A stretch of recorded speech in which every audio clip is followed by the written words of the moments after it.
നമസ്കാരം, ഈസി അക്കൗണ്ട്സിലേക്ക് സ്വാഗതം. ഞാൻ എടുക്കാനായിട്ട് പോകുന്നത് ബികോം 5th സെമസ്റ്ററിലെ കോസ്റ്റ് അക്കൗണ്ടിംഗ് എന്ന സബ്ജക്റ്റാണ്. അതിലെ സെക്കൻഡ് മൊഡ്യൂളായിട്ടുള്ള accounting and control of material cost ആണ് എടുത്തുകൊണ്ടിരിക്കുന്നത്. അതിൽ ഇന്നത്തെ ടോപ്പിക് എന്ന് പറഞ്ഞാൽ ഈ മെറ്റീരിയൽ കോസ്റ്റ് കൺട്രോളിൻ്റെ ഒബ്ജക്റ്റീവ്സ്. ഇപ്പോൾ ഇങ്ങനൊരു മെറ്റീരിയൽ കോസ്റ്റ് കൺട്രോൾ കൊണ്ട് എന്താണ് ലക്ഷ്യമാക്കുന്നത് എന്നാണ് പറയുന്നത്.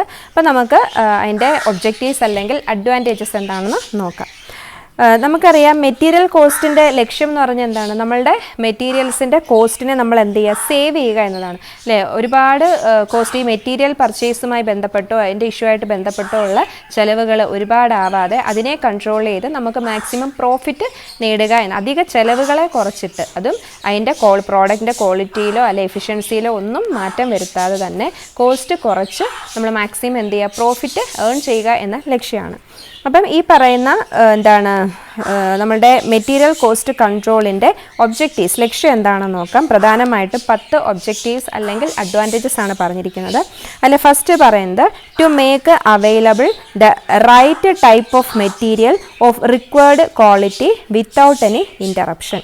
എന്താ പറഞ്ഞിരിക്കുന്നത്? To make available the right type of material of required quality without any interruptions. അപ്പം നമ്മൾ ഈ പറയുന്ന മെറ്റീരിയൽ കോസ്റ്റ് കൺട്രോൾ കൊണ്ടുള്ള ലക്ഷ്യമാക്കുക എന്ന് പറയുന്നത് നമുക്ക് ആവശ്യമുള്ള ക്വാളിറ്റിയിലുള്ള റൈറ്റായിട്ടുള്ള ശരിയായിട്ടുള്ള മെറ്റീരിയൽസിനെ എന്ത് ചെയ്യുക, ലഭ്യമാക്കുക എന്ന ലക്ഷ്യമാണ്. അപ്പം നമ്മൾ അത്രത്തോളം കെയർഫുള്ളായിട്ട്, ഇപ്പോൾ കോസ്റ്റ് കൺട്രോൾ ചെയ്യുക എന്ന് പറയുമ്പോൾ നമ്മൾ അത്രത്തോളം ആ മെറ്റീരിയലിന് ക്വാളിറ്റി, നമ്മൾ ഉദ്ദേശിക്കുന്ന തരത്തിലുള്ള ക്വാളിറ്റി ഉണ്ടോ, കാര്യങ്ങളെല്ലാം നോക്കിയതിന് ശേഷം മാത്രമേ നമ്മൾ എന്ത് ചെയ്യുക, അതിന് വേണ്ടി ചിലവാക്കുകയുള്ളൂ. അപ്പോൾ അനാവശ്യമായിട്ടുള്ള ചിലവാക്കുകൾ നമുക്ക് കുറയ്ക്കാൻ പറ്റും. ഇപ്പോൾ വിത്തൗട്ട് എനി ഇൻറ്ററപ്ഷൻസ് ആണ്. അപ്പോൾ യാതൊരു പ്രശ്നങ്ങളും ഇല്ലാതെ നമ്മൾ എന്ത് ചെയ്യുക, ഈ പറയുന്ന പിന്നെ ക്വാളിറ്റി എല്ലാം നോക്കിയിട്ട് നമ്മൾ എന്ത് ചെയ്യുക, അവൈലബിൾ ആക്കുക, മെറ്റീരിയൽസ് അവൈലബിൾ ആക്കാനായിട്ട് സാധിക്കും. പിന്നെ പറയുന്നത് to make purchase of materials of required quality according to the standard fixed. അപ്പം നമ്മളുടെ പ്രോഡക്റ്റിന് ആപ്റ്റായിട്ടുള്ള, നമ്മുടെ പ്രോഡക്റ്റിൻ്റെ ആ ഒരു എന്താണ് പ്രൊഡക്ഷൻ ആപ്റ്റായിട്ടുള്ള ക്വാളിറ്റി മെറ്റീരിയൽസ് നമ്മൾ ഓൾറെഡി ഫിക്സ് ചെയ്ത് വെക്കും അല്ലേ. നമ്മൾ ഉദ്ദേശിക്കുന്ന തരത്തിലുള്ള ക്വാളിറ്റി പ്രോഡക്റ്റ് ലഭിക്കണം എന്നുണ്ടെങ്കിൽ ഏത് തരം ക്വാളിറ്റിയുള്ള മെറ്റീരിയൽസ് ആണ് വേണ്ടുന്നത് എന്ന് നമ്മൾ മുൻകൂട്ടി ഫിക്സ് ചെയ്ത് വെക്കും.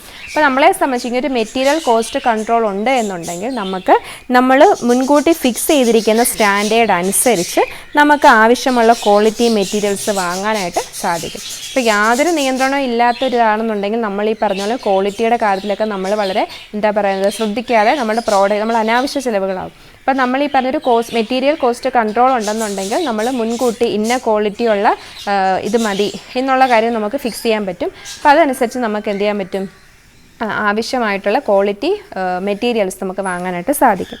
മൂന്നാമതായിട്ട് പറയുന്നത് to make available and assured supply of material so as to keep the cycle of production going without any interruptions. അതുപോലെ തന്നെ ഇങ്ങനെ ഒരു മെറ്റീരിയൽ കോസ്റ്റ് കൺട്രോൾ ഉണ്ട് എന്നുണ്ടെങ്കിൽ നമ്മുടെ പ്രൊഡക്ഷൻ സൈക്കിൾ അല്ലേ, കാരണം നമ്മൾ ഈ മെറ്റീരിയൽ വാങ്ങിക്കുന്നു, വർക്കിംഗ് പ്രോഗ്രസ്, ഫിനിഷ്ഡ് പ്രോഡക്ട്സ്, അങ്ങനെ അത് സെയിൽ ചെയ്യുന്നു, അങ്ങനെയുള്ള ആ ഒരു പ്രൊഡക്ഷൻ സൈക്കിളിൽ യാതൊരു തടസ്സവും കൂടാതെ തന്നെ നമുക്ക് പ്രൊഡക്ഷൻ ഒരിക്കലും നിർത്തി വെക്കേണ്ടുന്ന ഒരവസ്ഥ വരത്തില്ല. അതായത് നമുക്ക് മെറ്റീരിയൽസ് നമുക്ക് എന്ത് ചെയ്യാൻ പറ്റും, സപ്ലൈ ചെയ്യാനായിട്ട് സാധിക്കും. അതായത് ഇങ്ങനൊരു മെറ്റീരിയൽ കോസ്റ്റ് കൺട്രോൾ ഉണ്ടെങ്കിൽ നമുക്ക് ശരിയായ രീതിയിൽ മെറ്റീരിയൽസ് വാങ്ങിച്ച് അത് സ്റ്റോർ ചെയ്ത് അത് സപ്ലൈ ചെയ്യുക, ആ ഒരു കാര്യം കൃത്യമായിട്ട് നടക്കും.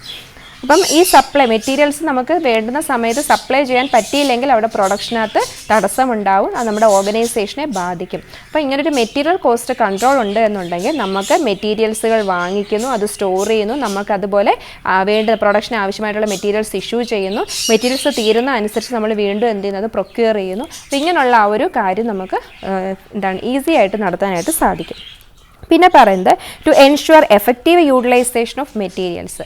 മെറ്റീരിയൽ കോസ്റ്റ് കൺട്രോൾ കൊണ്ടുള്ള മറ്റൊരു നേട്ടം എന്ന് പറഞ്ഞാൽ ഈ മെറ്റീരിയൽസിനെ നമുക്ക് എഫക്റ്റീവായിട്ട് യൂട്ടിലൈസ് ചെയ്യാൻ പറ്റുന്നത്. കാരണം നമ്മൾ കൊമേഴ്സ് സ്റ്റുഡൻസ് ഏറ്റവും കൂടുതൽ കേട്ടിട്ടുള്ള കാര്യമാണ് നമ്മുടെ റിസോഴ്സസ് സ്കേഴ്സ് ആണ്, അതിനെന്ത് ചെയ്യുക, ഒപ്റ്റിമം അല്ലെങ്കിൽ മാക്സിമം യൂട്ടിലൈസ് ചെയ്യുക എന്ന് പറയുന്നത്. അപ്പോൾ ഇങ്ങനെ ഒരു കോസ്റ്റ് കൺട്രോൾ ഉണ്ട് എന്നുണ്ടെങ്കിൽ നമുക്ക് നമ്മുടെ കയ്യിലുള്ള അവൈലബിൾ ആയിട്ടുള്ള റിസോഴ്സസിനെ വളരെ എഫിഷ്യൻ്റ് ആയിട്ട് നമുക്ക് വേസ്റ്റേജ് കുറച്ച് നമുക്ക് എന്ത് ചെയ്യാൻ പറ്റും, യൂസ് ചെയ്യാനായിട്ട് സാധിക്കും. അതായത് ഒരു എക്സാമ്പിൾ പറഞ്ഞാൽ ഇപ്പം നമ്മൾ വാങ്ങിക്കുന്ന മെറ്റീരിയൽസ് നമുക്കിപ്പോൾ ഒരു കോസ്റ്റ് കൺട്രോൾ ഒന്നും ഇല്ല എന്നുണ്ടെങ്കിൽ നമ്മൾ ആ മെറ്റീരിയൽസ് വലിയ ക്വാളിറ്റി ഉള്ള മെറ്റീരിയൽസൊക്കെ എന്താണ് നമ്മൾ വാങ്ങി ചിലപ്പോൾ നമ്മുടെ പ്രോഡക്റ്റ് ആപ്റ്റായിട്ടുള്ളതായിരിക്കത്തില്ല. അങ്ങനെയൊക്കെ വരുമ്പം പൈസ അധികമായിട്ട് ഡബിളായിട്ടൊക്കെ നമ്മുടെ നിന്ന് പോകും. അപ്പം ഈ പറയുന്ന എല്ലാ കാര്യങ്ങളും ഒരു സ്റ്റാൻഡേർഡായിട്ട് ഫിക്സ് ചെയ്തിട്ടുണ്ടെങ്കിൽ നമുക്ക് അതുമായി ബന്ധപ്പെട്ടിട്ടുള്ള പ്രശ്നങ്ങളൊക്കെ നമുക്ക് എന്ത് ചെയ്യാൻ പറ്റും, റെഡ്യൂസ് ചെയ്യാനായിട്ട് പറ്റും. അപ്പോൾ അങ്ങനെ വരുമ്പോഴത്തേക്ക് ഈ പറഞ്ഞ മെറ്റീരിയൽസിനെ നമുക്ക് എഫിഷ്യൻ്റ് യൂസ് ചെയ്യാനായിട്ട് സാധിക്കും. പിന്നെ പറഞ്ഞത് to prevent over stocking of material and consequent blocking up of working capital. Over stocking, കണ്ടമാന സ്റ്റോക്കുകൾ നമുക്ക് മെറ്റീരിയൽസുകൾ ഇങ്ങനെ വാങ്ങി സ്റ്റോക്ക് ചെയ്ത് വെക്കുന്ന ആ ഒരു കാര്യത്തിൽ തടയാൻ പറ്റും. കാരണം നമ്മൾ കൃത്യമായിട്ട് കൺട്രോളിങ് ഉണ്ടല്ലോ. അപ്പോൾ ഇങ്ങനെ നിയന്ത്രണം, നമ്മൾ ഒരുപാട് വാങ്ങിച്ച് സ്റ്റോർ ചെയ്ത് വെച്ചാൽ അത് എന്താണ് ഒരു നമ്മുടെ ഫണ്ട് വെറുതെ പോകുന്ന ഒരു ഐഡിയലായിട്ട് അവിടെ ഇരിക്കുകയാണ്. അപ്പം നമുക്ക് എന്താണ് ഒരു കൺട്രോളിങ് ഉണ്ടെങ്കിൽ നമുക്ക് കൃത്യമായിട്ട് സാധനങ്ങൾ വാങ്ങി അത് സ്റ്റോർ ചെയ്ത് അത് ഇഷ്യൂ ചെയ്യുന്ന ആ ഒരു ക്രമേണ നമുക്ക് എന്ത് ചെയ്യാൻ പറ്റും, ഈ പറഞ്ഞ മെറ്റീരിയൽസ് വാങ്ങിച്ചാൽ മതി. ഓവർ സ്റ്റോക്കിങ് അവിടെ ഒഴിവാക്കാൻ പറ്റും. അപ്പം അങ്ങനെയുള്ള പ്രശ്നത്തെ ഒഴിവാക്കുക. അതുപോലെ consequent blocking up of working capital, നമ്മുടെ വർക്കിംഗ് ക്യാപിറ്റലിനകത്ത് ഉണ്ടാവുന്ന ബ്ലോക്കിംഗ്, അങ്ങനെയുള്ള കാര്യങ്ങളൊക്കെ. കാരണം നമ്മൾ പൈസ എല്ലാം ഇങ്ങനെ ഓവർ സ്റ്റോക്ക് ചെയ്ത് വെക്കുമ്പോഴത്തേക്ക് നമുക്ക് നമ്മുടെ ഡേ ടു ഡേ ആക്ടിവിറ്റീസുകൾക്ക് ഫണ്ട് ഇല്ലാതെ വരും. ആ ഒരു അവസ്ഥയെ നമുക്ക് ഇല്ലാതാക്കാനായിട്ട് സാധിക്കും. പിന്നെ പറഞ്ഞ് prevent losses during shortage of material. നമ്മൾ ഈ പറഞ്ഞ കൃത്യമായിട്ട് സാധനങ്ങൾ വാങ്ങി സ്റ്റോർ ചെയ്ത് അങ്ങനെ ഇഷ്യൂ ചെയ്യുമ്പോൾ നമ്മളെ സംബന്ധിച്ച് ഷോർട്ടേജും അവിടെ, അപ്പോൾ നമ്മൾ തീരുന്നതനുസരിച്ച് വീണ്ടും എന്ത് ചെയ്യാണ്, വാങ്ങുവാണ്. അപ്പോൾ ഒരു കൺട്രോൾ ഉണ്ടെന്നുണ്ടെങ്കിൽ നമുക്ക് എപ്പോൾ വാങ്ങി വെക്കണം, അത് പിന്നെ എത്ര സ്റ്റോർ ചെയ്യണം, നമ്മൾ പ്രൊഡക്ഷന് വേണ്ടിയിട്ട് ഇഷ്യൂ ചെയ്യുന്നത് എത്ര വേണം, അങ്ങനെയുള്ള കാര്യങ്ങളൊക്കെ നമുക്ക് കൃത്യമായിട്ട് അറിയാൻ പറ്റും. അപ്പം ഈ പ്രോഡക്റ്റ് ഷോർട്ടേജും, അതായത് ഈ പറയുന്ന മെറ്റീരിയൽസിൻ്റെ ഷോർട്ടേജും നമുക്ക് ഒഴിവാക്കാൻ പറ്റും. മെറ്റീരിയൽസ് ഇല്ലാത്ത അവസ്ഥ നമുക്ക് ഒഴിവാക്കാം. കാരണം നമ്മൾ പ്രോപ്പറായിട്ട് എന്ത് ചെയ്യും, ഒരു മെറ്റീരിയൽ കോസ്റ്റ് കൺട്രോൾ ഉണ്ടെങ്കിൽ മെറ്റീരിയൽസ് എല്ലാം പ്രോപ്പറായിട്ട് നമ്മൾ സ്റ്റോർ ചെയ്ത് വെക്കും. അപ്പം നമ്മളെ സംബന്ധിച്ച് ഈ ഷോർട്ടേജ് നമുക്ക് ഒഴിവാക്കാനായിട്ട് സാധിക്കും. പിന്നെ പറഞ്ഞിരിക്കുന്നത് to make purchase of materials at a reasonably low cost or at maximum economy. Quality should not be lowered for low cost. അപ്പം ഈ മെറ്റീരിയൽസ് നമുക്ക് എന്താണ് വളരെ ന്യായമായ വിലയിൽ അല്ലെങ്കിൽ അറ്റ് മാക്സിമം എക്കോണമി, നമുക്ക് ന്യായമായ വിലയ്ക്കോ അല്ലെങ്കിൽ നമുക്ക് പിന്നെ പറ്റുന്ന രീതിയിൽ നമുക്ക് എന്ത് ചെയ്യാൻ പറ്റും, നമുക്ക് ഉൾക്കൊള്ളാൻ പറ്റുന്ന വിലയ്ക്ക് നമുക്ക് വാങ്ങിച്ചു വെക്കാനായിട്ട് സാധിക്കും. Quality should not be lowered for low cost. നമ്മളൊരിക്കലും ക്വാളിറ്റി എന്ത് ചെയ്യത്തില്ല, ലോ കോസ്റ്റിൽ അതിൻ്റെ ക്വാളിറ്റി ലോ ആയി പോകത്തില്ല. നമുക്ക് കൃത്യമായിട്ട് കാര്യങ്ങൾ അറിയാനായിട്ട് സാധിക്കും. പിന്നെ to avoid obsolescence of materials by adopting better method of issue of materials.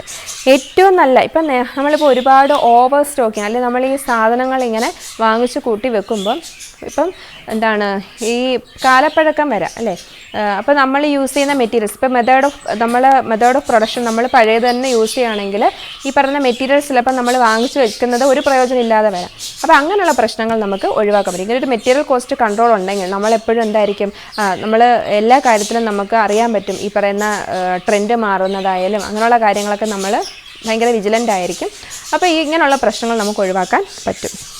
പിന്നെ to provide management with information regarding the cost of material and its availability. അതുപോലെ തന്നെ നമുക്ക് അപ് ടു ഡേറ്റ് ആയിട്ട് മാനേജ്മെൻറ്റ് ഇൻഫർമേഷൻ എത്തിക്കുക, എത്ര materials ഉണ്ട്, ഇനി എത്ര മെറ്റീരിയൽസ് വേണം, അങ്ങനെയുള്ള കാര്യങ്ങളൊക്കെ നമുക്ക് അതിന് ക്വാളിറ്റിയുമായി ബന്ധപ്പെട്ടിട്ടുള്ള എല്ലാ കാര്യങ്ങളും അപ് ടു ഡേറ്റ് ആയിട്ട് മാനേജ്മെൻറ്റിലോട്ട് ഇൻഫർമേഷൻ പാസ് ചെയ്യാൻ പറ്റും.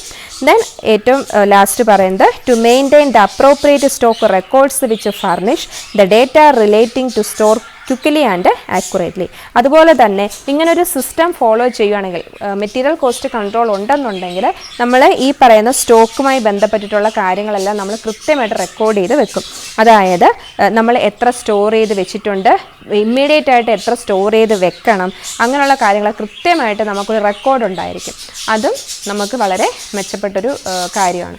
അപ്പോൾ ഇത്രയും കാര്യങ്ങളാണ് മെറ്റീരിയൽ കോസ്റ്റ് കൺട്രോൾ ഉണ്ട് എന്നുണ്ടെങ്കിൽ ഉണ്ടാകുന്ന നേട്ടങ്ങൾ, അല്ലെങ്കിൽ അതിൻ്റെ ഈ മെറ്റീരിയൽ കോസ്റ്റ് കൺട്രോൾ കൊണ്ട് ഉദ്ദേശിക്കുന്ന ഒബ്ജക്റ്റീവ്സ് എന്ന് പറയുന്നത് ഇത്രയും കാര്യങ്ങളാണ്. അപ്പോൾ ഇത് വളരെ ഇമ്പോർട്ടൻ്റ് ആണ്. അപ്പം ഇനി ബാക്കിയുള്ള ടോപ്പിക്കുമായിട്ട് നമുക്ക് മറ്റൊരു വീഡിയോയിലൂടെ കാണാം.